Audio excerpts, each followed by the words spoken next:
Oke, terdengar suara saya? Oke.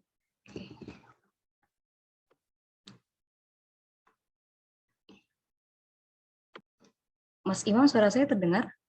Oke, aman ya. Baik, Bapak, Ibu, dan Sohibul Kurban sekalian. Bismillahirrahmanirrahim. Assalamualaikum warahmatullahi wabarakatuh. Innal hamdalillah nahmaduhu wa nasta'inuhu wa nastaghfiruh wa na'udzu billahi min syururi anfusina wa min sayyiati a'malina. May yahdihillahu fala mudhillalah wa may yudlilhu fala hadiyalah. Asyhadu an la ilaha illallah wa asyhadu anna Muhammadan abduhu wa rasuluh la nabiyya wa la rasula ba'da. Oh ya, sebentar. Saya cek dulu. Tes, apa suaranya masih mantul?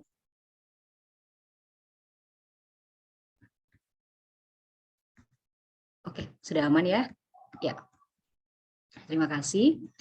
Yang pertama, marilah kita panjatkan puji syukur kehadirat Allah Subhanahu wa Ta'ala, karena atas rahmat serta hidayahnya, alhamdulillah kita dapat berkumpul di acara webinar kajianmu pada sore hari ini. Yang kedua, sholawat serta salam tak lupa kita haturkan kepada junjungan kita, Nabi Allah, Nabi Agung Muhammad Sallallahu Alaihi Wasallam, pembawa risalah rahmatan lil alamin. Bapak, Ibu, dan Sohibul Kurban sekalian,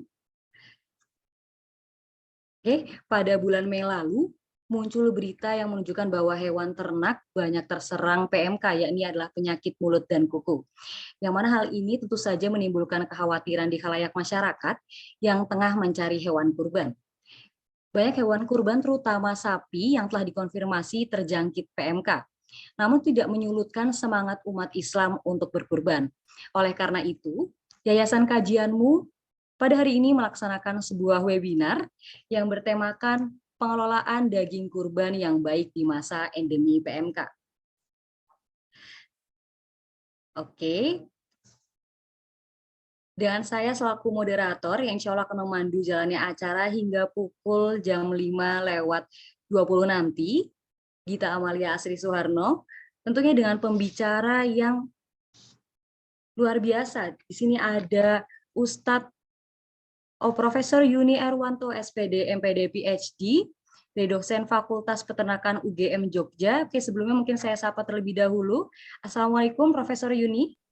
Waalaikumsalam warahmatullahi wabarakatuh. Waalaikumsalam. Oke, sehat Ustadz? Alhamdulillah. Alhamdulillahirrahmanirrahim. Oke. Kemudian saya ingin menyapa juga pembicara kedua kita pada sore hari ini, ada Ustadz Abdul Zulfikar, SPT. Assalamualaikum Ustadz Abdul Zulfikar. Mohon maaf Ustadz, mic-nya masih off. Masih mute.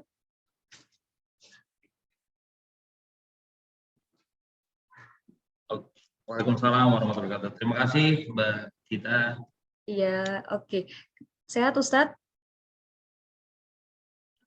Alhamdulillah sehat. Alhamdulillah. Alhamdulillah bikhair. Oke. Bapak, Ibu, dan Sohibul Kurban sekalian, Ustadz Abdul Zulfikar ini adalah Ketua Pemuda Tani HKTI DIY dan merupakan Ketua Yayasan Kajianmu. Oke. Ya. Bapak, Ibu, dan Sohibul Kurban sekalian, dari temanya yakni pengelola daging kurban yang baik di masa endemi PMK, tentu saja kita akan mengetahui nantinya cara agar kita tetap bisa mengkonsumsi daging secara sehat walau di masa endemi PMK yang menyangkut hewan kurban seperti saat ini. Oke, langsung saja karena waktu sudah menunjukkan pukul 15:45, kita beralih ke pembicara yang pertama. Di sini ada Profesor Yuni Erwanto, SPT, MPD, PhD. Kepada Ustadz Yuni, disilahkan. Baik, terima kasih Mbak Amal dan Bapak sekalian, Mas Zulfikar dan Bapak sekalian. Assalamualaikum warahmatullahi wabarakatuh.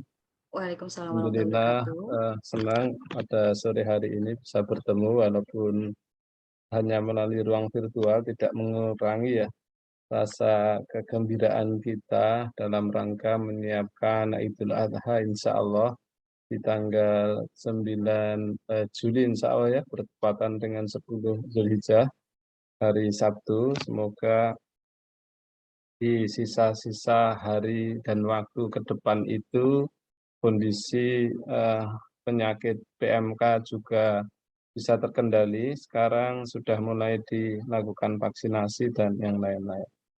Alhamdulillah, jadi saya mungkin akan fokus kepada sedikit di penanganan daging ya, pemotongan. Nanti saya nggak tahu pembagiannya ini. Nanti kalau ada yang double-double nggak apa-apa ya, Mas Zulfikar ya. Nanti kalau ada double, saling mengisi gitu itu sebagian saja. Kemarin sebagian sudah saya sampaikan, sehingga itu saya kurangi di acaranya Mas Zulfikar. Ini fokus kepada isu PMK, pemotongan dan penanganan dagingnya ya, kira-kira seperti itu gitu ya. Jadi Bapak Ibu sekalian, saya akan share screen ya sebagai biar mudah itu ya untuk membahas pada kesempatan kali ini. Nanti sambil kita diskusi nyaman saja karena ini di ruang virtual, jadi bisa sambil layah-layah sore gitu ya. Ada yang ngopi silahkan.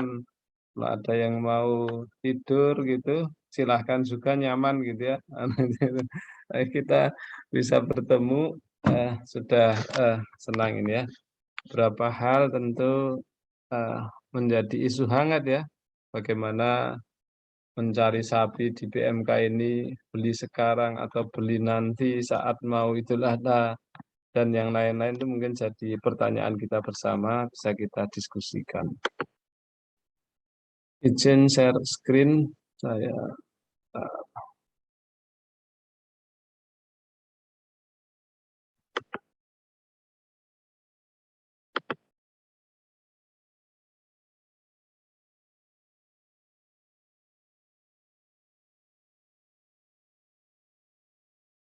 Sudah terlihat ya anunya?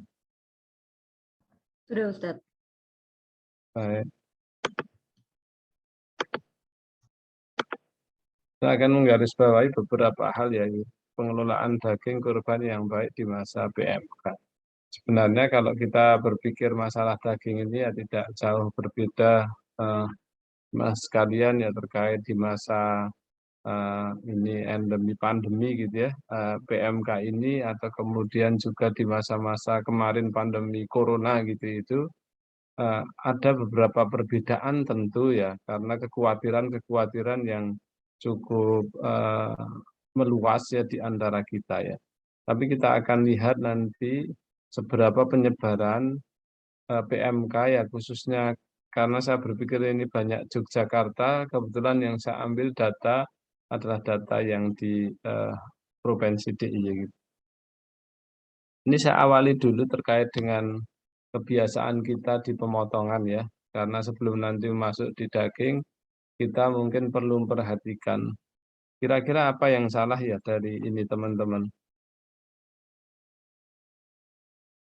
Cara menaikkan sapi ini salah ya toh, karena dia dipaksa, tidak ada tangganya, tidak ada ininya, dia langsung, dan beban sapi itu kan termasuk berat gitu ya, sehingga dia harus mengangkat dengan kakinya gitu ya, dan kadang dipaksa atau dipukul, ini banyak sekali terjadi gitu ya, sehingga sampai kemudian ini juga bagaimana menjatuhkan sapi, ditarik ekornya gitu ya, dan kemudian ini sampai lemes ini sapinya itu, sudah bilang lemes lemes gitu ya, enggak mampu lagi berdiri gitu ya, karena sapi itu kan termasuk tidak mudah berdiri ketika sudah dalam posisi tiduran gitu ya, sehingga nanti ada teknis ya merebahkan sapi yang paling bagus gitu ya sebenarnya gitu. Tapi ini kalau kita lihat gambarnya ya, proses pemaksaan untuk jatuh pun bisa dibayangkan gitu ya, ditarik kakinya gitu ya, kemudian keluhnya di situ gitu itu, tanpa cara menjatuhkan yang betul. Sehingga ini sering terjadi di masyarakat kita. Ini juga kalau kita lihat ini kan bambunya juga luar biasa terlalu tinggi ya, nggak datar kemudian dipaksa gitu ya, anunya. Ini sering terjadi juga gitu ya di kita. Gitu. Bahkan ada juga sapi yang terpaksa dipotong ya sambil posisinya itu susah untuk ditidurkan ya, karena kesalahan dalam penjatuhan atau mungkin sudah grogi dahulu gitu ya. Dan juga sama gitu ya, tarik sapinya ke kanan ke kiri gitu. Dan nah ini sebelum di PMK saya ingin menunjukkan satu video ya sebenarnya yang juga menarik sebentar saja ya untuk melihat salah satu proses penjatuhan sapi yang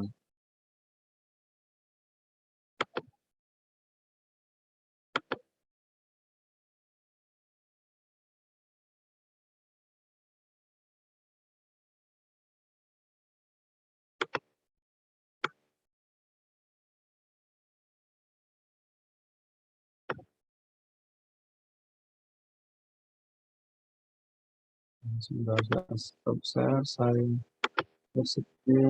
share some of video.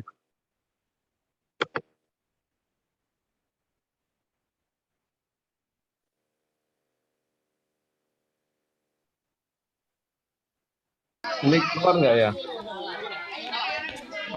Belum keluar Belum, ya? Ustaz. Belum. Saya ulangi. Ya.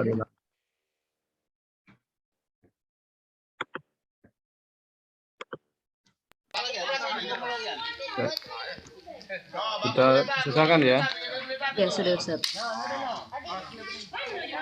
Ini contoh bagaimana menjatuhkan sapi sampai kalau kita hitung-hitung ini bisa lebih dari 20 menit dan Nangis itu sapinya. pun nih sampai Air matanya. sapinya Nangis. nangis ini, ya kan? Ya, nangis.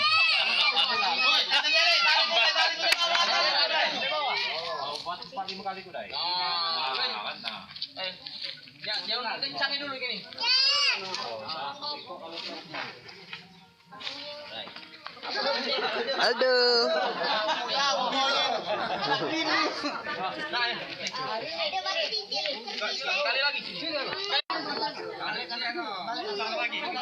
Nih, nangis kan sapinya sampai ini karena dia nggak paham dan dipaksa.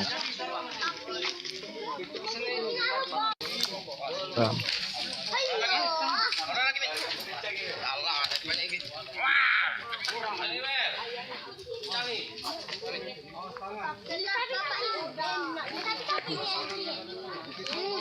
Sesi kematianmu ini. Malam ini ngejek ke nak tai.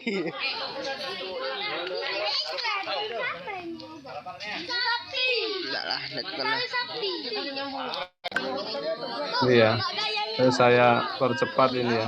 Intinya ya sampai ini menjatuhkannya di bengkal gitu ya. Nyampak. Ini sebelum itu. Ay, Reza nganggu.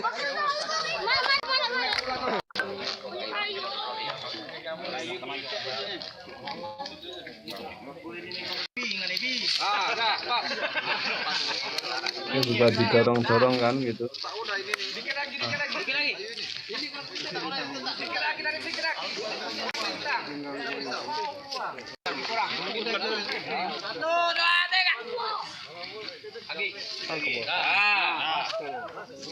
Berapa ton lah ini? Oh, barang dikecek hidung itu. Oh, sakit lah di dalam pula.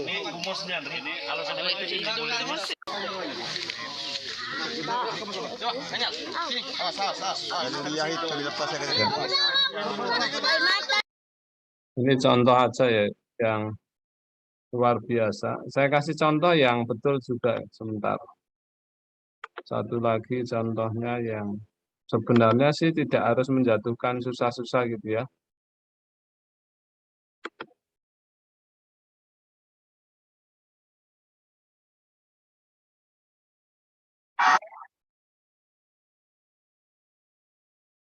Keluar nggak? Belum ya? Belum, Ustaz.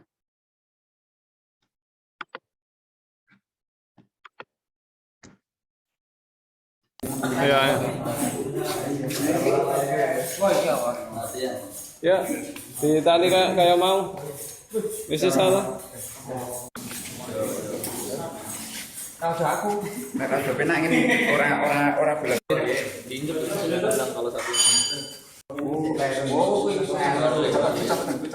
Padha mau penak.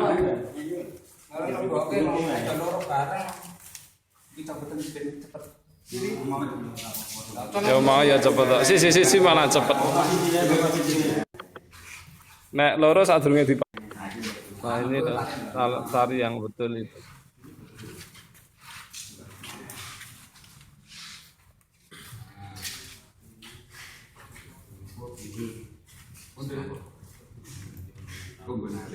Ini talinya sebenarnya kurang besar sedikit ini, tapi insya Allah walaupun nggak besar, sabar bisa dilakukan. Bismillah, sabar. Narik ke arah kiri mriki. Tata sike, miring teh. Up. Pelan. Ya, tarik perlahan. Bismillah. Ya, alon-alon ae narik. Nariknya midun. Bismillah. Ditarik ke bawah.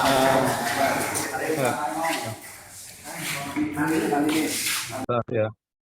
Sebenarnya itu nggak begitu susah kan kalau dipraktekkan betul itu yang bagaimana cara menjatuhkan sapi yang nyaman itu ya, yang nyaman dan itu bisa dilakukan. Saya lanjutkan di materi ya, kayak itu.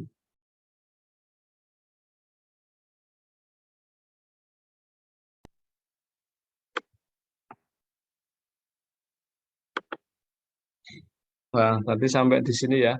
Ini bagaimana sebenarnya menjatuhkan sapi yang sering jadi masalah di masyarakat.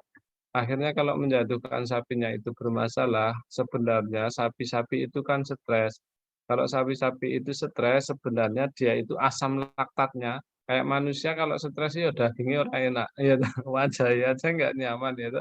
Coba ada manusia marah-marah dengan tidak ini saya nggak tampilkan fotonya kalau kita sendiri ya malah tampilkan fotonya dengan yang tenang puasa gitu itu kan beda ya toh. Demikian juga hewan ya makhluk hidup juga sapi itu sehingga bagaimana cara menjatuhkan sapi pun juga ada cara-caranya. Nah, sekarang kita masuk di PMK.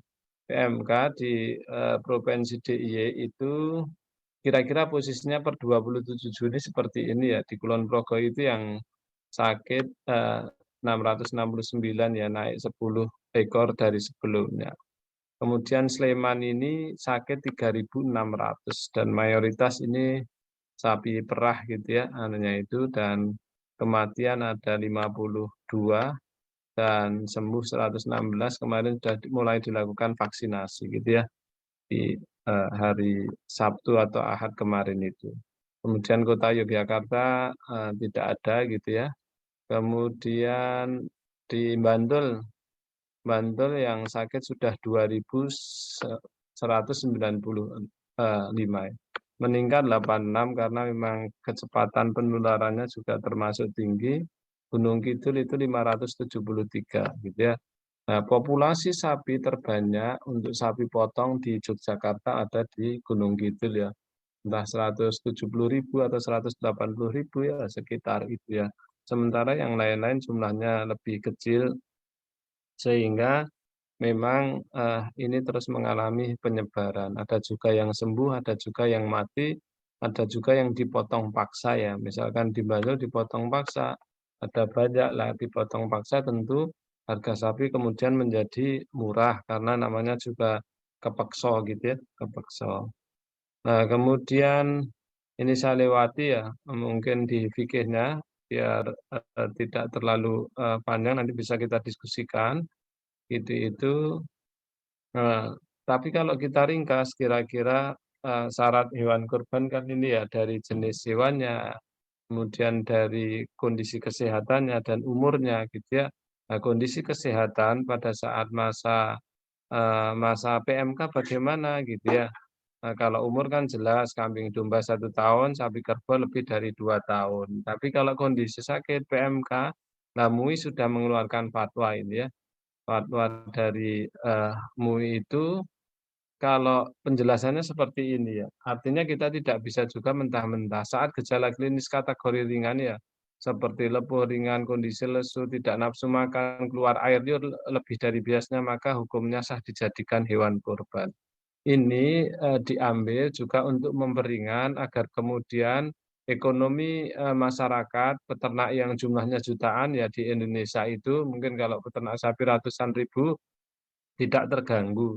Sehingga yang gejala klinis ringan itu tetap diperbolehkan, tapi juga perlu dipikirkan bahwa pemotongannya tidak didistribusikan dari satu, kalau secara klinis sudah positif maka tidak dipindahkan ya dari satu lokasi ke lokasi lain ya, bisa berbasis desa, bisa berbasis kecamatan yang dianggap itu tidak akan menularkan ke tempat lain. Kalau sesama daerah, kan kemarin kan ada di kayak di COVID itu kan ada daerah hijau, daerah merah, maka daerah hijau jangan sampai kena sapi-sapi yang tertular. Nah, keputusan MUI membolehkan semata-mata agar kemudian tidak menimbulkan madorot. Madorot itu apa? Madorot adalah perekonomian yang semakin hancur, jumlah sapi yang semakin tidak bisa dikorbankan banyak dan yang lain. Tetapi kalau gejala klinisnya itu berat gitu ya, seperti lepuh pada kaki, kemudian sudah nggak bisa berdiri gitu itu, nah kemudian nggak mau makan, akhirnya kan terjadi penurunan berat badan ya, walaupun mungkin kalau sapi-sapi tertentu itu kuat karena sapi PMK itu terserang di umur rata-rata, kalau yang tidak kuat kan yang umur muda, tapi umur yang tua itu sebenarnya juga lebih kuat. Maka hukumnya menjadi tidak sah menurut Majelis Ulama Indonesia. Nah, bagaimana kalau sapi itu sudah ada di masjid, kena sapi PMK, ya keadaan darurat. Kalau darurat kan semua jadi sah, ya toh, darurat tetap dipotong selama dia masuk di hari pemotongan atau hari nahar, tanggal 10, 11, 12, 13. Tetapi bila kondisinya itu masih sakit pada saat misalkan tanggal 1 Zulhijjah gitu, maka saat sembuh dari PMK, dalam rentang waktu yang dibolehkan kurban tanggal 10 sampai 13, maka sah dijadikan hewan kurban gitu ya.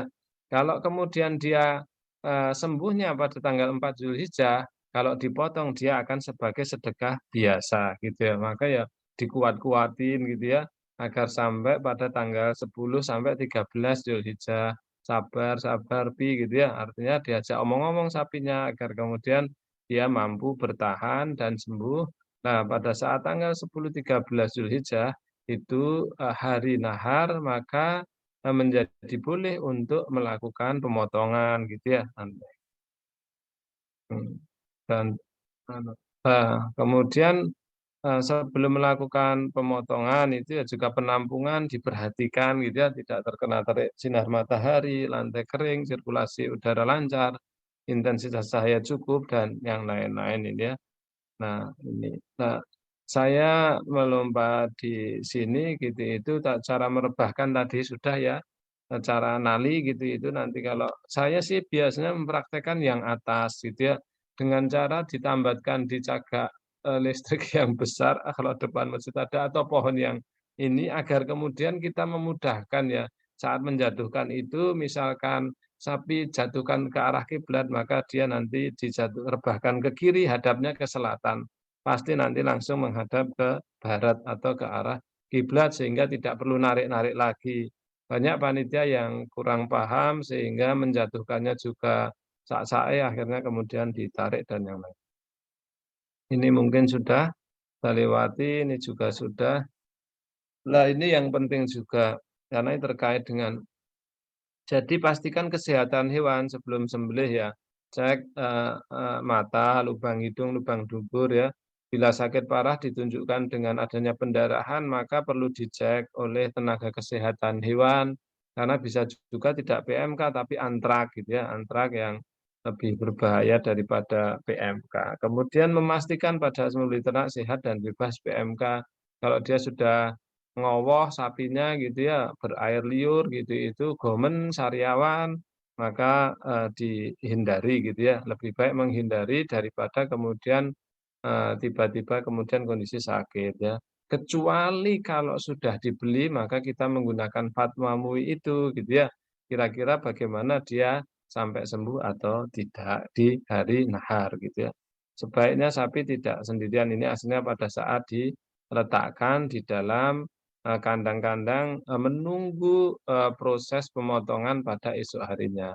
Istirahatkanlah sekitar 12 jam dengan tetap diberi minum tetapi tidak diberi pakan. Kayak orang puasa itu kan lebih tenang. Kalau puasa lebih tenang, maka nanti dagingnya kualitasnya akan menjadi lebih baik.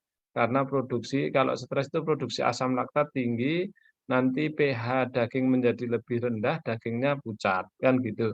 Tapi kalau dagingnya ingin segar, diistirahatkan dengan tenang, sehingga terjadi kontraksi otot yang baik pada saat pemotongan dan kemudian dagingnya akan lebih segar dan lebih awet gitu ya.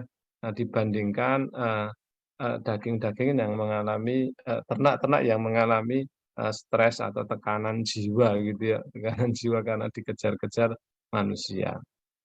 Nah, kemudian siapkan segala perawatannya ya, misalkan pisau harus tajam dan panjang ya. Baca bismillah ya Allah Akbar ya.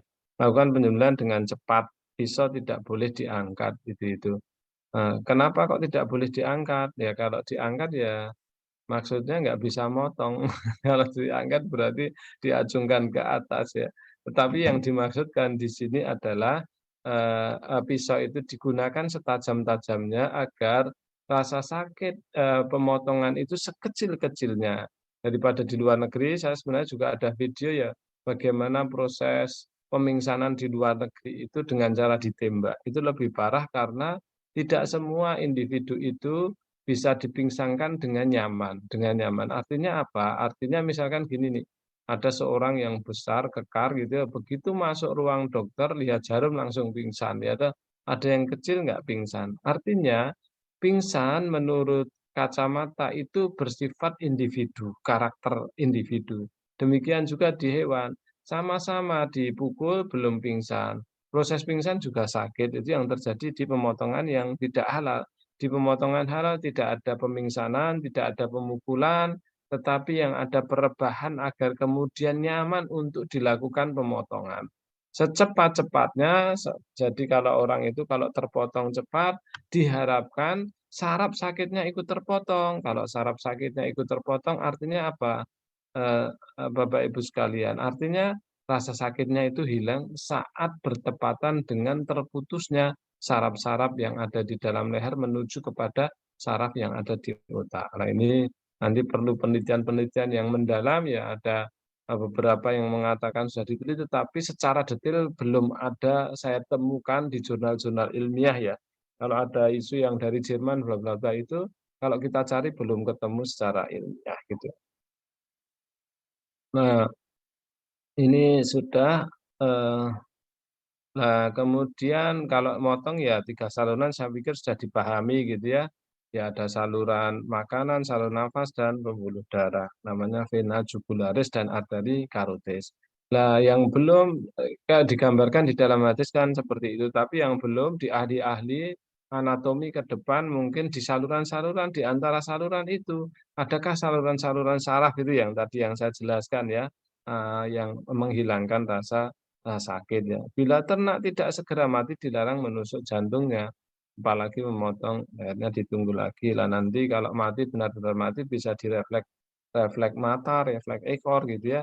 Kalau masih berkedip, oh, halo gitu ya, berarti belum mati. Tapi jangan bilang gitu ya, namanya itu tidak animal welfare. Intinya dalam Islam itu sebisa mungkin ketika melakukan penyembelihan maka lakukan penyembelihan dengan cara yang paling berperi kehewanan gitu ya, berperi kehewanan. Dan itu sering kalau kita ketemu dengan orang-orang barat, orang-orang itu kita menjelaskan terkait dengan animal welfare gitu ya, bukan lagi sekedar halal karena konsep halal mungkin bagi mereka yang tidak beragama Islam susah diterima.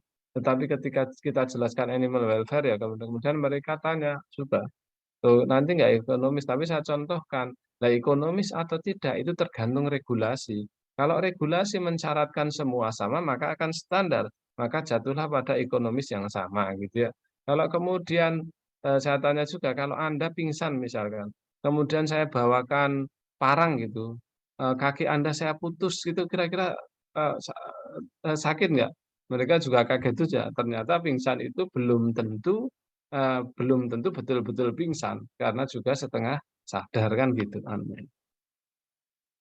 Nah, eh, Nah, ini kemudian syarat alat dan tempat ya, peralatan ya bisa harus tajam dan panjang tali ya, kandang tampung harus bersih melindungi ya.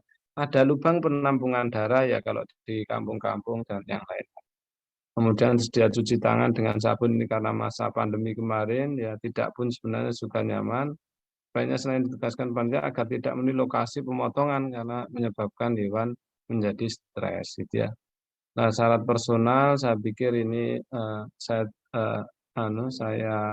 hilangkan karena sekarang sudah enggak pandemi PMK, ini lebih ringan. Kemudian nah, pakaian-pakaian itu seperti itu hanya digunakan pada ternak yang terkena PMK, tujuannya agar kemudian darah, kemudian seripat-seripatan, jeroan, apapun yang berasal dari ternak itu kalau menggunakan hal-hal tersebut akan mudah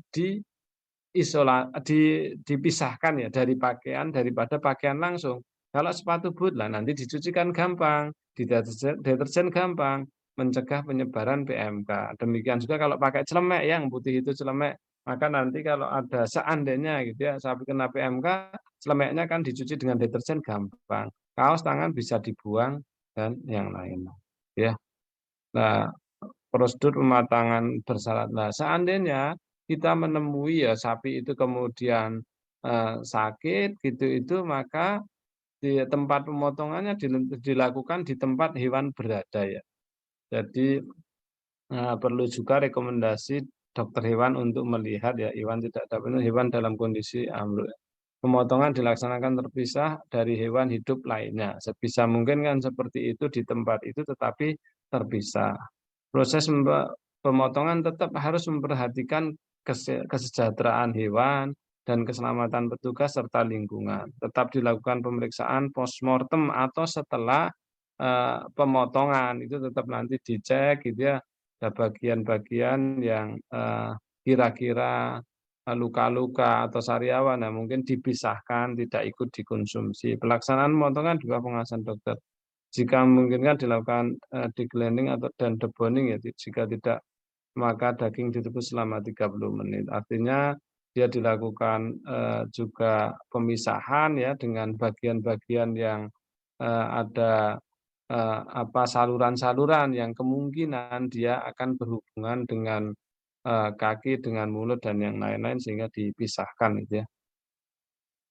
Nah, kemudian kalau terkait dengan penanganan daging bagaimana? Tangan harus selalu dicuci bersih sebelum menangani daging ya. Daging harus selalu terpisah dari jeroan. Jeroan dicuci segera secara terpisah dari daging dan diplastik dalam mesin terpisah dari daging. Juga bisa kemudian dilakukan pemasakan 30 menit ya pada air mendidih, insya Allah semua sudah mati. Sebaiknya daging dan tidak langsung lantung, tapi bila daging tidak segera dimasak sebaiknya diletakkan di lemari pendingin. Nah, ini ada gambar yang sederhana ya. Ya, ini gambar sederhananya bagaimana misalkan tipsnya penanganan daging ini ya. Kalau dari Kementan itu ada petunjuknya. Daging tidak dicuci sebelum diolah gitu ya. Khusus dagingnya bukan jeroan loh ya ini daging. Tetapi rebus dahulu selama 30 menit di air mendidih. Setelah itu dipotong-potong, masukkan di plastik ya. Beli plastik namanya itu plastik es paling gampang ya. Kalau Bapak Ibu sekalian jadi panitia korban, beli plastiknya plastik es itu nanti lebih tebal sedikit dan dia tidak rusak plastiknya ketika dimasukkan di dalam freezer. Banyak yang salah menggunakan plastik biasa, plastik kresek masukin freezer, setelah 2 pekan pengen mangan daging lengket-lengket sing kesobek plastiknya ya, bukan dagingnya. Wah, tobat iki arep mangan dagingnya alot lenjimo angel masak kan gitu kan. Lah kalau kita betul sebenarnya plastiknya itu plastik es, maka nanti akan mudah ya itu karena daging bisa disimpan di freezer dan di packing yang secara terpisah-pisah sedikit-sedikit dan memudahkan nanti pada saat itu. Nah, jeroan itu sebenarnya juga karena kita kan sapi itu sebenarnya tetap dianggap sehat kecuali yang sakit kan gitu. Nah, untuk memastikan bisa direbus ya dahulu air mendidih sebelum disimpan di kulkas atau diolah.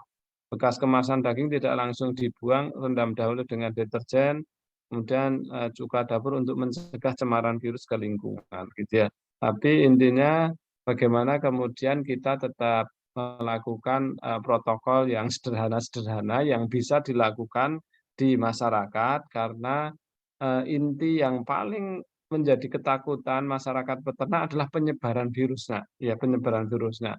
Karena kalau kemudian ada virus yang kebetulan hewan itu carrier pembawa ya kemudian dia membawa virus kemungkinan dia akan nyebar kemana-mana ini yang kalau untuk manusia sekali lagi untuk manusia sebenarnya tidak berbahaya. Anda boleh makan dengan nyaman ya makan dengan nyaman dimasak gitu ya dagingnya bisa dibuat bakso gitu itu kadang kan disimpan dalam bakso kan lebih mudah. Hanya yang menjadi problem adalah ketika kemudian menjadi penyebaran semakin meluas gitu ya anunya. Tadi kan di Sleman sudah ini di Gunung Kidul sekitar 500 ya. Kalau dia nyebar sampai populasinya 10.000, 30.000 kan habis. Akibatnya apa? Akibatnya tidak hanya populasi itu yang habis, karena nanti perkembangbiakan, perkawinan, yang bunting, dan yang lain-lain semakin sedikit, maka jumlah sapi kita akan semakin dikit, impor kita semakin besar. Lama-lama kan seperti itu yang ditakutkan penyebaran terhadap virus PMK itu, kita menjadi lebih semakin tergantung ya kepada luar negeri gitu itu. Nah, kira-kira itu saya pikir dari saya ya yang penting-penting nanti bisa dilanjutkan oleh Mas Yulfikar dan nanti kita diskusi agar tidak memperlambat. Sebenarnya ada sih bagaimana menaksir daging kalau berat sapi berapa gitu ya. Tapi intinya kalau daging itu taksirannya sekitar 35% dari berat hidup lah. Kalau berat hidupnya 300 berarti dagingnya ya sekitar 35 kali 3 ya minimal itu ya sekitar berapa 105 sampai 110. Nah, nanti kalau berat hidupnya 350 dan yang lain-lain ya tergantung Bapak Ibu sekalian ketika itu membeli daging berat berapa gitu. Terima kasih, saya pikir itu saya cukupkan sekian. Assalamualaikum warahmatullahi wabarakatuh. Waalaikumsalam warahmatullahi wabarakatuh. Baik, terima kasih Profesor Yuni Erwanto atas paparan yang telah disampaikan. Oke Bapak Ibu sekalian, kita lanjut ke pembicara yang kedua. Ini ada Ustadz Abdul Zulfikar. Oke, langsung saja kepada Ustadz Abdul Zulfikar, disilahkan. Ya, terima kasih Mbak Gita. Yang terhormat Prof. Yuni. Assalamualaikum warahmatullahi wabarakatuh. Waalaikumsalam warahmatullahi wabarakatuh. Kayaknya saya cuma menambahkan saja nih Prof. Karena saya rasa sudah cukup lengkap itu tadi yang disampaikan oleh Prof. Yuni. Nanti supaya bisa lebih hangat ketika kita buka diskusi ya dengan takmir-takmir di Yogyakarta ini. Nah, terkait dampak dari adanya pandemi ya, kemarin direvisi waktu diskusi bareng sama Prof. Yuni itu di Kalijeruk itu, ini udah masuk ke taraf pandemi gitu Prof. Pandemi ini, wabah PMK ini sebenarnya cukup serius karena memang peternak-peternak kita langsung mendapatkan dampak yang nyata. Bahkan mungkin bisa dibilang takmir-takmir juga merasakan karena agak susah saat ini mencari hewan kurban yang bisa dipastikan sehat. Nah, akhirnya kan menjadi satu catatan terkait bagaimana anjuran dan lain sebagainya untuk hewan kurban itu nanti dinyatakan sah atau tidak. Kebetulan tadi Prof. Yuni sudah menyampaikan fatwa hewan kurbannya ketika gejalanya ringan walaupun ada luka sedikit, tetapi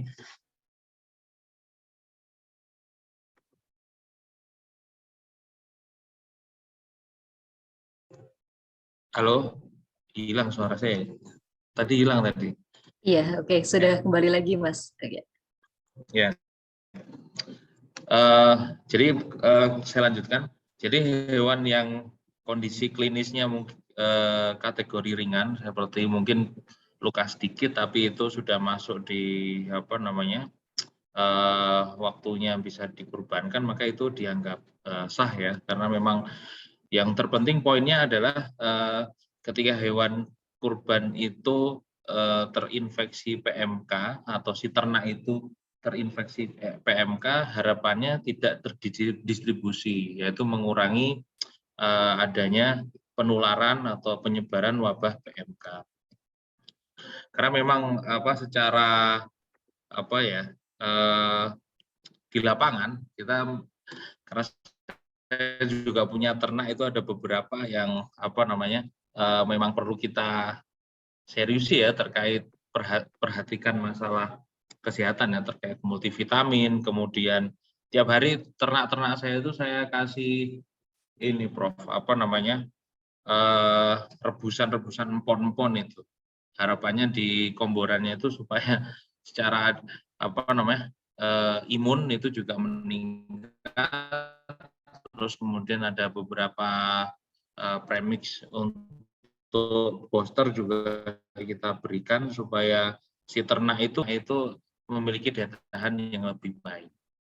Tapi memang yang dirasakan memang PMK ini banyak menyerangnya sapi yang langsung efeknya rata-rata di DI ini sapi. Untuk domba sendiri kayaknya masih alhamdulillah masih sedikit ya. Terakhir yang ada itu di Berbah kemarin, itu di daerah Krikilan ke utara kalau nggak salah, itu di Berbah dulu itu terdeteksi PMK, tapi belum ada kasus informasi tambahan di posisi domba atau kambing. Nah, kalau kemarin diskusi itu dengan majelis tarjihnya Muhammadiyah itu terkait ada bahwa hewan ternak ini kan masuk pada hewan yang sehat, hewan yang halal ya. Ternak ini adalah binatang yang halal untuk dikonsumsi oleh manusia. Maka secara sewajarnya bahwa kalau syarat sahnya barang ini dijadikan hewan kurban adalah halal dan thayyib. Halal itu jelas pasti halal karena kita tahu sapi itu adalah hewan yang halal untuk kita konsumsi. Nah, kemudian masuk ke ranah thayyib. Thayyib itu masalah keamanan. Jelas PMK ini virus yang memang secara dia tidak dalam kategori zoonosis atau yang bisa menular kepada manusia, sehingga sebenarnya ternak ini walaupun terkena PMK tapi dagingnya tetap masih bisa kita konsumsi sebagai kebutuhan sehari-hari. Maka tidak perlu khawatir Bapak Ibu ketika nanti misalnya kita karena nggak tahu virus PMK ini kan masa inkubasinya kan sekitar 0-14 hari. Ada kemungkinan Bapak-bapak beli hewan ternak yang mau akan dikurbankan waktu H- seminggu, lokasi itu terjadi gejala klinis yang menunjukkan tanda-tanda PMK. Jadi kalau ngomongin virusnya untuk manusia insya Allah tetap aman. Jadi barang ini tetap posisinya halal dan thayyib. Cuman masalah sahnya kurban dari kita ikuti dari MUI bahwa ketika ada gejala pun walaupun itu terkena PMK, dia masih masuk dalam kategori sah ketika gejala itu masih di tataran ringan. Beda ketika gejala itu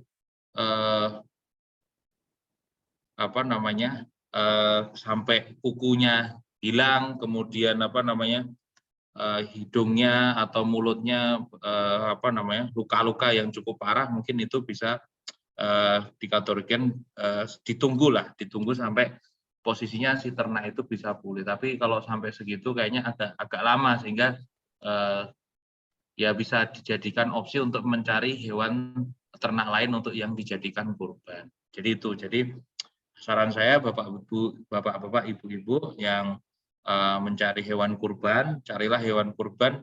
Menurut saya cukup amannya sih mendekati hari H, karena pertimbangannya di inkubasi virusnya.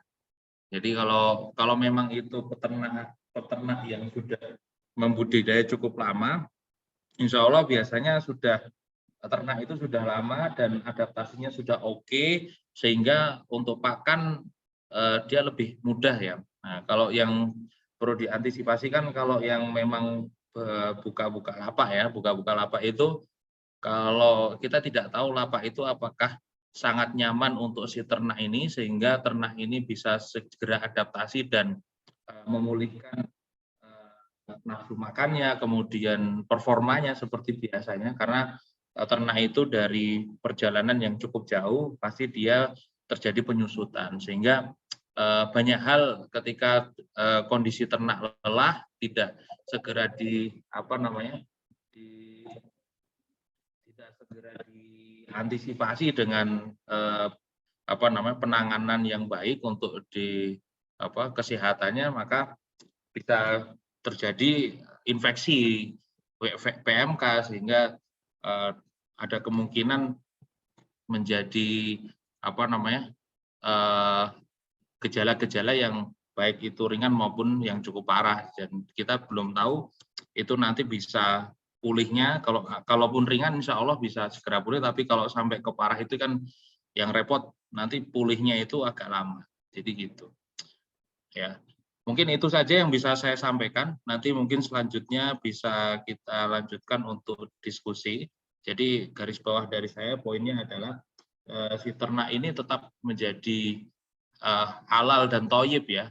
Jadi tetap hewan ternak ini tetap menjadi halal dan thayyib karena virus ini aman. Jadi istilahnya tidak perlu diabaikan lah kalau terkait wabah PMK ini. Yang jadi catatan adalah jangan sampai karena kan ini bisa menjadi luka cacat ya, kalau hilang kuku itu kan cacat. Jadi itu menjadi catatan tersendiri ketika kategori terkena virus yang cukup berat ya, kategori berat itu tadi. Mungkin gitu, saya kembalikan Mbak Gita, bisa dibuka untuk forum diskusinya sehingga lebih hangat. Terima kasih. Assalamualaikum warahmatullahi wabarakatuh. Waalaikumsalam warahmatullahi wabarakatuh. Baik, terima kasih kepada Ustadz Abdul Zulfikar. Baik, untuk Bapak, Ibu, dan Sohibul Korban yang lain, barang siapa yang ingin bertanya bisa langsung, oh ya, ini bisa disampaikan secara langsung atau bisa melalui chat, nanti saya bacakan. Oke, monggo.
Silakan teman-teman, kalau masih ada yang ingin dikonfirmasi, silakan. Mbak Gita masih mute itu, suara nggak keluar. Oke, saat ini ada pertanyaan via chat WA tapi Ustadz. Untuk Ustadz Yuni, bagaimana dengan pengelolaan daging hewan kurban yang baik?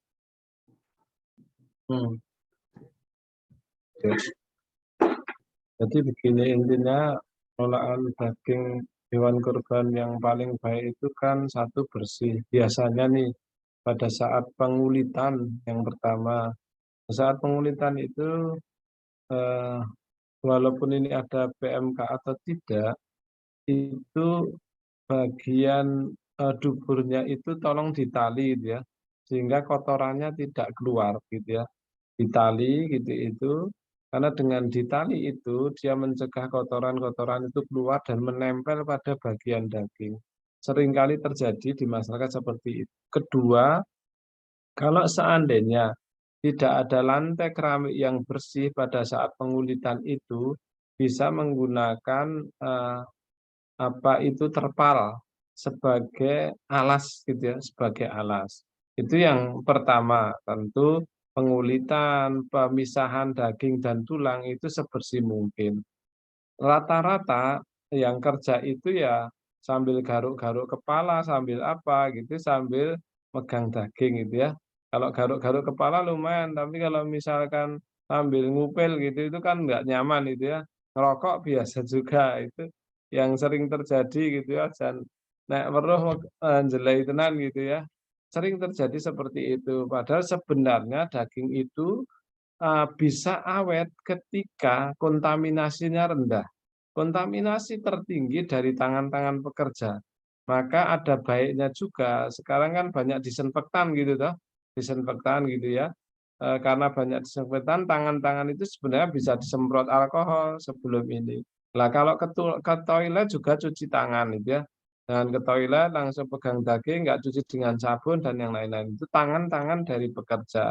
Kontaminasi yang lain dari lantai, dari ini kalau tidak ada terpal.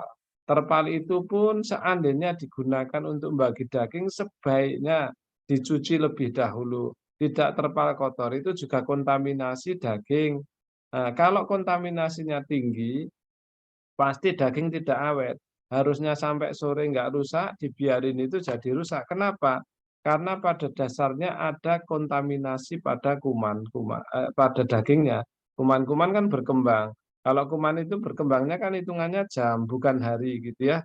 Sehingga itu perlu dilakukan. Kalau sudah penanganannya bagus, tangannya bersih, pemisahan daging tulangnya juga bersih, maka kemudian ketika penimbangan sama, penimbangan juga harus tangan-tangannya bersih, bukan sudah di sini karkas bersih, daging sudah bersih, pada saat penimbangan ya kepada selonjoran ya kakinya di atas daging gitu ya, kan banyak juga itu karena pegel itu ya, tadi kakinya numpuk di daging, akhirnya juga kontaminasi. Tangannya resik, kakinya ra resik, malah kaki lebih kotor daripada tangan kan gitu. Itu juga sering terjadi, orang nggak peduli gitu itu ya. Kadang di kampung-kampungnya malah didorong nggo sikil ki piye karepe kan gitu ya. Itu juga sumber kontaminasi. Kalau itu sudah bersih penimbangan di plastik, nah, kalau panitianya ingin nyaman gitu ya, ingin nyaman, sebaiknya panitia beli plastik sekaligus plastik yang untuk es gitu ya, itu plastik freezer gitu ya. Kalau beli plastik es, maka sebelum di plastik kresek, daging itu dikemas dalam plastik yang es gitu ya. Gampangannya plastik es, tapi itu plastik untuk freezer. Kalau sudah dikemas dalam plastik es, masukkan plastik kresek, lah nanti seandainya yang dapat itu karena dapat dari 3 tempat atau 4 tempat disimpan dalam freezer dengan plastik yang es itu sudah nyaman, nggak perlu pakai plastik kresek, langsung plastik es itu. Nah nanti pada saat ngambil itu nggak lengket, nggak seperti biasanya kan, rata-rata kita nyimpan daging, selak pengen masak lengket, Rasido lengket-lengket terus yang ketarik plastiknya sobek gitu itu kan sering ya. Tapi kalau kita dengan plastik freezer antar satu plastik dengan plastik yang lain itu dia tidak akan lengket. Nah, intinya bisa ditarik lah gitu ya dibandingkan dengan plastik biasa. Itu kira-kira prosedur kenapa daging sapi itu tidak dicuci gitu ya. Kalau jeroan dicuci karena jeroan kotor gitu ya. Kalau daging sapi tidak dicuci itu agar tidak meningkatkan jumlah kuman gitu. Karena daging itu kalau dilakukan pencucian artinya permukaannya itu semakin luas, air yang tersedia untuk kuman semakin tinggi gitu. Air bebasnya semakin tinggi maka kuman akan mudah tumbuh. Kalau kuman mudah tumbuh maka nanti dagingnya juga mudah rusak gitu ya. Kenapa daging sapi kok tidak dicuci gitu ya? Maunya orang kan dicuci ya karena itu. Makanya yang paling penting itu jangan sampai kena kotoran-kotoran itu. Kalau kena kotoran kan juga nggak mau nyuci, mau teletong sapi kan gitu. Jadi bingung kan gitu seperti itu. Kan sering terjadi gitu itu. Jadinya jangan sampai teletong sapi ikut masuk di wajan ya toh. Ikut masuk di wajan langsung dimasak gitu kan ya anu lah kalau yang tahu nggak nyaman tapi untung nggak tahu ya yang penting enak dan enak gitu. Kira-kira itu yang pokok-pokok anu ya terkait dengan penanganan daging. Oke, terima kasih Ustadz Yuni. Oh, berarti kalau misalnya dagingnya dicuci bukan karena tidak higienis ya Ustadz? Ya, karena pada dasarnya daging itu paling higienis tidak dicuci. Kalau daging sapi loh ya, daging sapi kambing. Kalau ayam dicuci. Kenapa kalau ayam dicuci? Karena ayam itu pasti sudah basah. Nggak ada ayam kering. Ya toh? Nggak ada pemotongan ayam nggak dicelup air langsung dikeleti. Nggak ada gitu ya. Kalau ayamnya dikeleti mungkin nggak dicuci. Tapi karena ayamnya nggak dikeleti gitu itu, dia dicelupin air panas. Kemudian ini ya sekaligus harus dicuci untuk menghilangkan kontaminasi-kontaminasi itu. Tapi kalau daging sapi, daging kambing, dia tidak dicuci karena dia dikeleti atau dikuliti gitu ya. Dikuliti lah. Itulah yang kemudian sentuhan dengan air, sentuhan dengan tangan, sentuhan dengan tanah, sentuhan dengan lantai sesedikit mungkin, sebersih mungkin.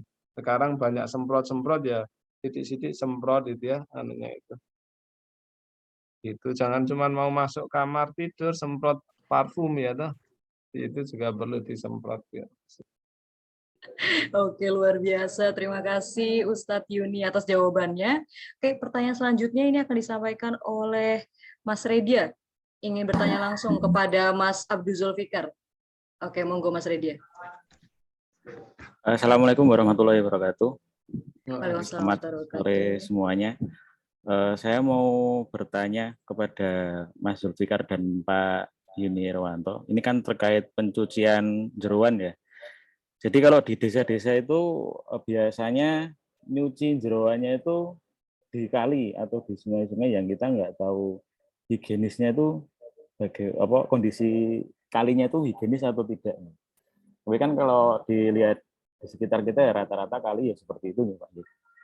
Nah itu tuh kalau kita paksakan pakai air yang mengalir, mungkin pakai selang atau pakai pam gitu, itu kan mungkin menambah biaya dan lebih lebih lama efisiensi waktunya untuk pembagian. Kan biasanya di jam-jam itu Pak, ada jam sekian itu nyembelih sapi berapa, jam sekian nyembelih kambing, nanti jam sekian itu pembagian.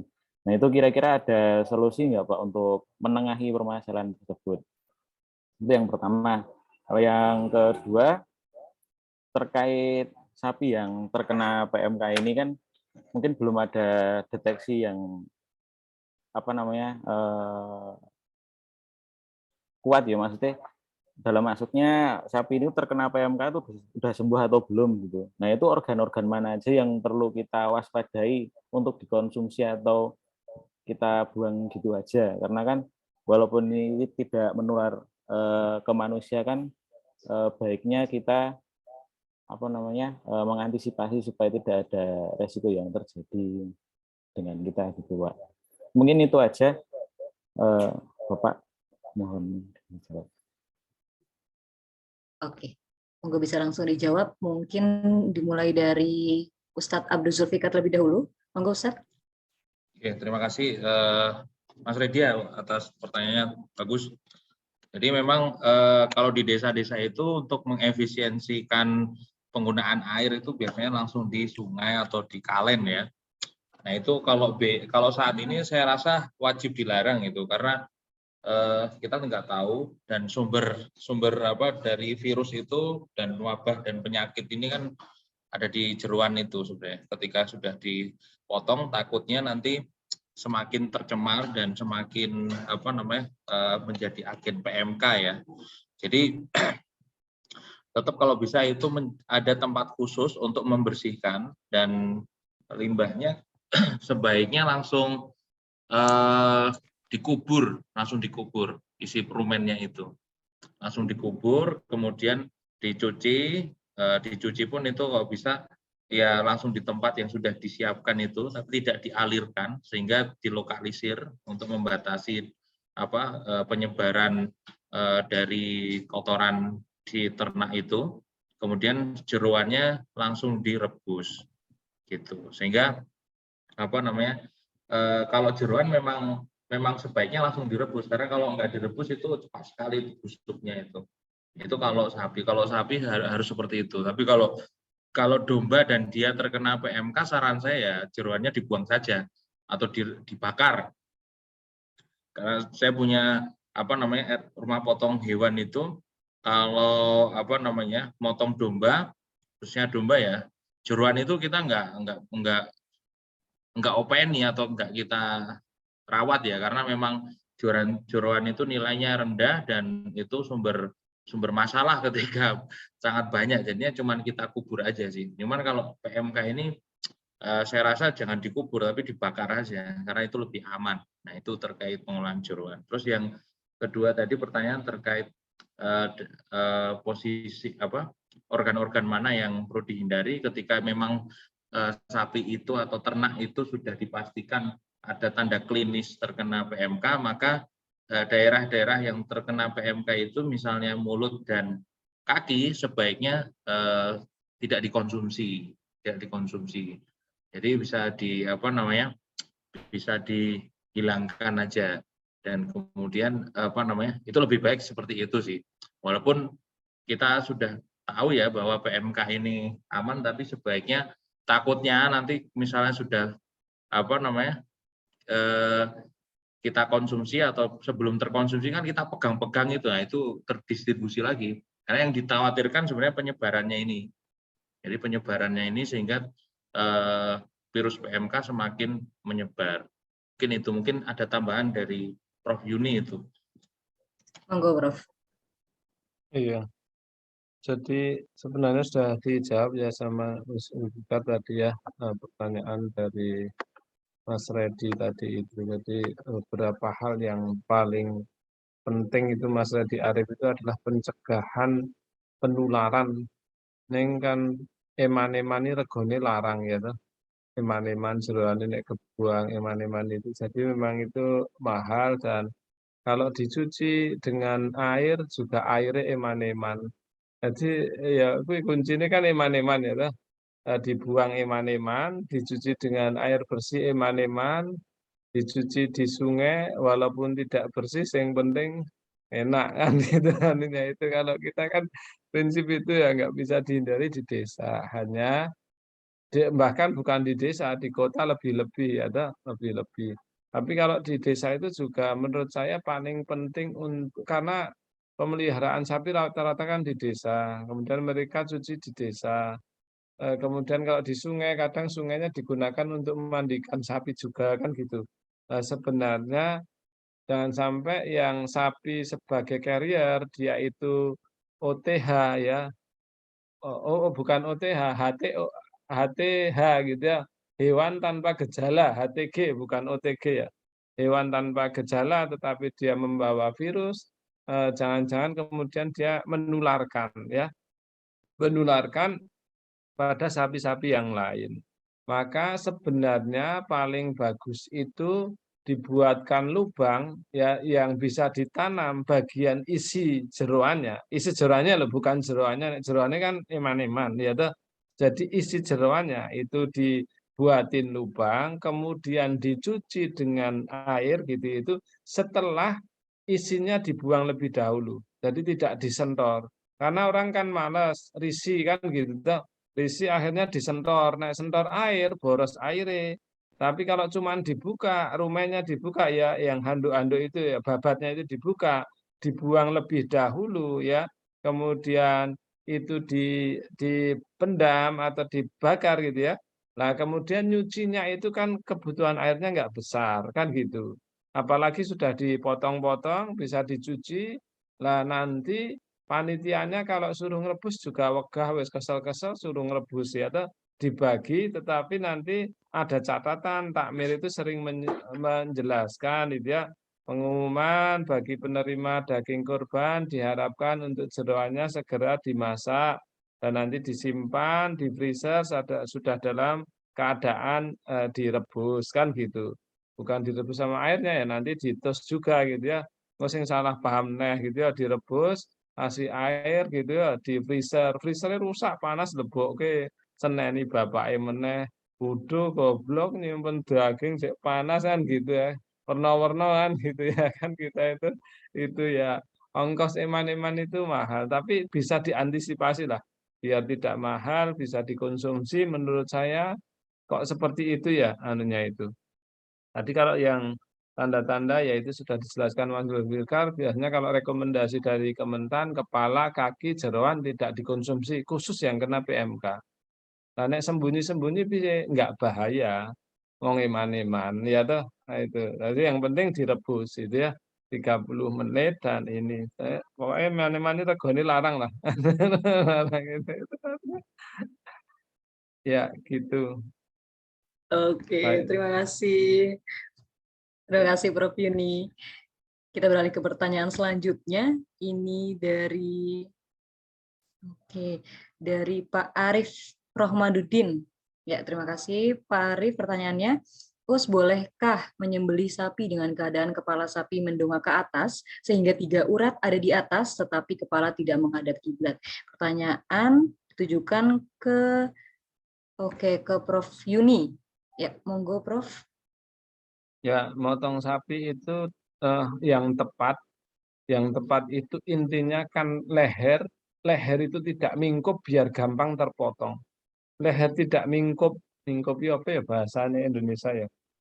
Mingkup itu menekuk menekuk ke dalam itu kalau menekuk ke dalam kita motong sapinya susah. Intinya memang didangak tetapi bukan dangak ya, bukan dangak, tetap menghadap kiblat tetapi antara di lehernya itu dibuka agar kemudian terjadi tegangan tidak biasanya kalau sapi nekuk itu nanti susah sekali motongnya.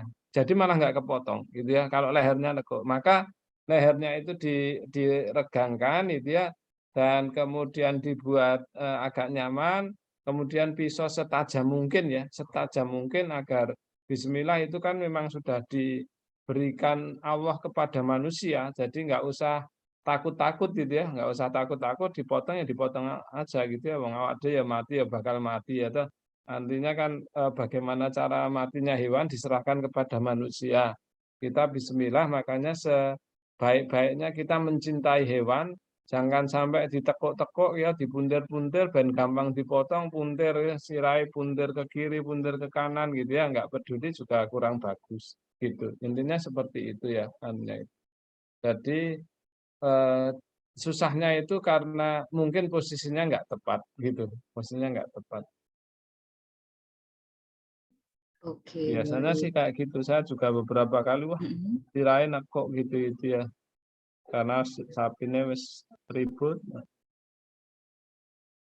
Nah, kemudian selanjutnya dicat itu ya sekalian ya. Iya, monggo Pak. Iya, monggo Ya, Prof. itu. Lama durasi waktu. Intinya kalau namanya sehat pemotongan itu setelah begitu dipotong itu ada namanya kalau dipotong itu kan terus ndredeg-ndredeg kan. Ndredeg-ndredeg itu bukan hidup ya, kan getar-getar itu. Kok pahanya getar gitu ya, annya getar itu ya pada lari, ini kemasukan ruh halus itu ya, annya. Itu memang konstruksi daging seperti itu. Dia konstruksi daging itu terjadi kalau paling bagus itu perlahan-lahan ya. Dalam suhu 10 derajat selama 12 jam itu bagus ya. Tapi kenapa kemudian daging-daging dicantelin itu? Kalau di pasar-pasar, kalau dicantelin dia 6 jam, enggak apa-apa gitu, enggak masalah sebenarnya. Apalagi di ruang yang tertutup gitu ya. Tapi paling bagus di ruang tertutup dengan suhu yang sudah agak dingin, tapi bukan suhu beku. Kenapa? Untuk memberikan kesempatan daging berkontraksi. Kalau daging berkontraksi dengan baik itu nanti intinya kalau dia keder-keder itu sampai pada posisi berhenti sekitar 6 jam itu ya untuk sapi. Kalau ayam itu kan paling 30 menit itu namanya prosesnya rigor mortis ya dalam ilmu perdagingan itu rigor mortis itu. Nah, dia kalau getarannya itu kemudian berhenti, dagingnya itu menjadi empuk gitu ya, empuk. Nah, dia itu kontraksinya perlahan-lahan sampai nanti daging itu menjadi empuk tidak terkunci. Tapi beberapa daging itu konstruksinya nggak bagus, jadi nanti nggak begitu empuk. Ya. Kenapa pada saat membuat bakso dagingnya segar? Karena dia agar kemudian kenyal baksonya. Kalau digigit keras gitu ya. Kalau dagingnya sudah di freezer jadi nggak bagus gitu. Karena masih dalam masa rigor mortis itu. Rigor itu kekakuan, mortis itu ya pasca mati gitu ya anunya itu. Nah, kira-kira itu gambarannya anunya. Oke, terima kasih Prof. Yuni dan terima kasih pertanyaan tadi disampaikan oleh Takmir Masjid Padepokan Kiai Haji Dahlan. Ya, terima kasih atas pertanyaannya. Oke, Bapak Ibu dan Sohibul Kurban yang lain, masih ada pertanyaan yang ingin disampaikan?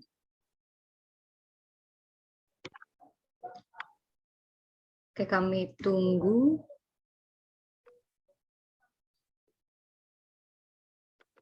Dua menit ya, panitia. Nanti jika 2 tidak ada menit kurang lagi. 30 detik ya. Oh ya, boleh Prof. Oke, kalau tidak ada, nanti mungkin ini ya, closing statement dari kedua pembicara. Oke.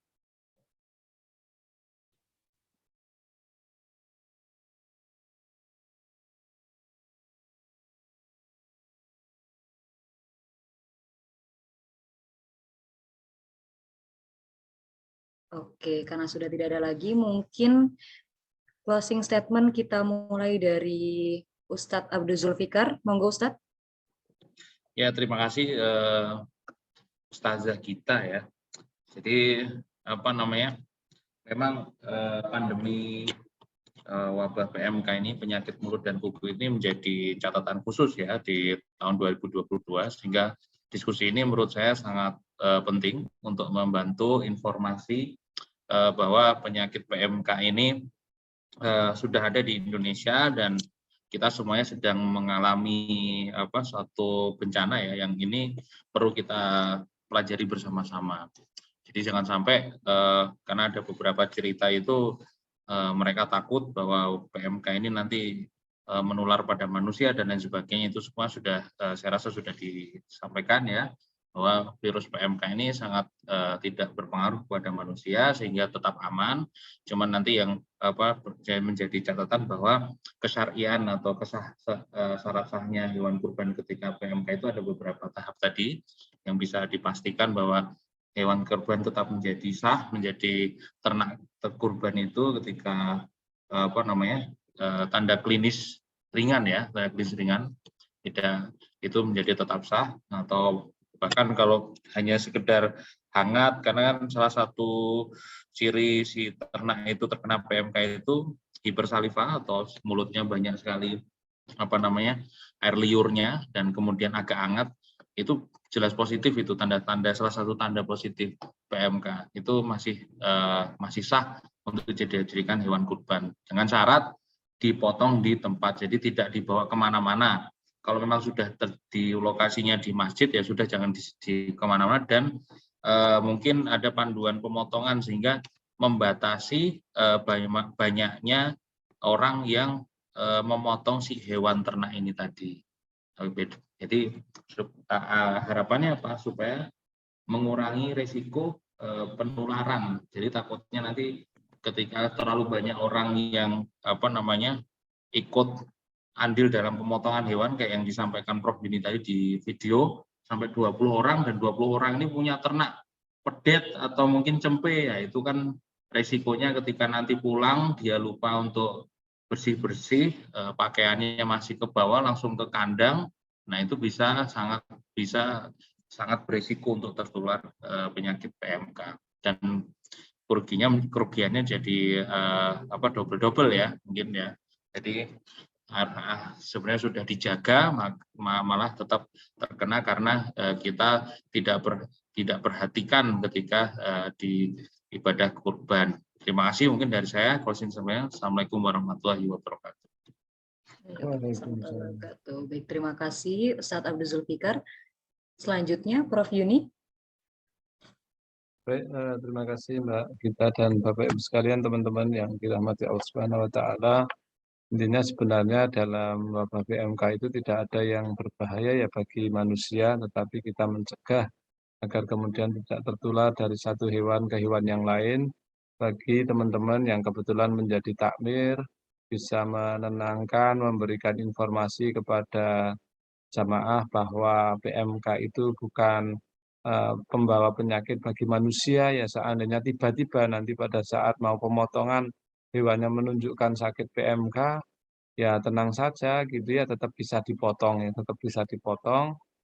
Yang penting di hari nahar, jangan dipotong tanggal 9 mintip-mintip, besok sudah kok kita awali saja ini gitu ya. Ya tetap belum masuk hari nahar ya, tetap ditunggu sampai hari pemotongan agar kemudian sah jadi kurban.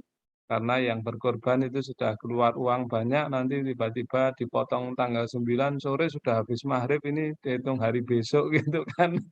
Susah gitu ya itu. Nanti kasihan yang berkorban. Semoga kita yang sudah berniat korban dimudahkan oleh Allah Subhanahu wa taala sampai di hari nahar jadi wasilah untuk lebih dekat kepada Allah Subhanahu wa taala. Oke, cukup Prof. Ya. Oke, luar biasa. Terima kasih Profesor Yuni Erwanto. Baik Bapak, Ibu, dan Sohibul Kurban sekalian, sampailah kita di penghujung acara, yakni penutup. Namun sebelum kita tutup, ini ada request dari panitia ingin mengadakan foto bersama secara virtual. Oke, nanti di screenshot oleh operator. Bapak Ibu sekalian, izin untuk on cam sebentar. Gitu, karena akan diambil gambar. Iya. Oke, kami tunggu. Saya ada Pak Agus, Ibu Maryam, kemudian tadi takmir dari Masjid Padepokan Dahlan, Masita Official, Pak Arif Romanudin, tahu ya tadi yang bertanya ya. Oke, ada lagi yang ingin on cam? Oke, cukup ya. Oke, monggo. Bisa di screenshot panitia. Oh iya. Oke, mungkin saya aba-aba ya. Ya, oke. Hitungan ketiga nanti akan di screenshot. Oke, mungkin jempolnya 1, 2, 3. Oke, sekali lagi tauhid ya. Oke. 1, 2, 3. Oke, luar biasa. Terima kasih Pak Yusuf, ini ide posenya. Oke, Bapak, Ibu, dan Sohibul Kurban sekalian, walaupun hewan kurban yang kita sembelih dinyatakan sehat, namun tetap menjadi kewajiban bagi kita untuk mengolah daging kurban dengan baik dan benar. Oke, akhirul kalam, saya tutup webinar kajianmu pada sore hari ini dengan membaca hamdalah bersama. Alhamdulillahirabbil alamin. Oke, saya selaku moderator sekaligus membawa acara mengucapkan banyak terima kasih tentunya kepada kedua pembicara hebat kita dan Bapak Ibu juga Sohibul Kurban yang telah ikut hadir, ikut bergabung dalam webinar kajianmu sore hari ini. Akhirul kalam, wal qalam yasturun. Assalamualaikum warahmatullahi wabarakatuh.